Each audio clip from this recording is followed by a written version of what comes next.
Hello everyone, welcome back to another video of editing basics. In this tutorial video, we are going to learn how to add noise effect in your picture using Canva. First step is to open your preferred browser. Here I am using Google Chrome. Now on the search bar, type in canva.com. Now it will lead you to the home page of the Canva website, and on the top right corner you can see create a design option. Click on it and click on your desired template. Here I am choosing this poster. After that you can see different options on the left side. Click on the uploads option, and here you can see upload files option. Click on it and upload the picture that you want to add noise effect to. I have already uploaded this picture here, so I am going to use this picture. Now simply drag that picture into this screen.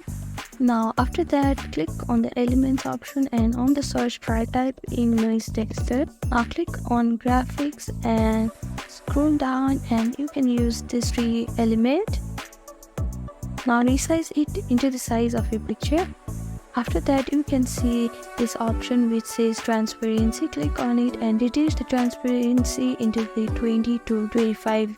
Here you can see that the noise texture has been added into your picture. These are the simple and easy steps that you can follow if you want to add a noise texture into your picture. Thank you for watching this video. I hope this video was helpful to you. Please do like, share and subscribe to our channel, and don't forget to comment down below if you have any queries. Thank you.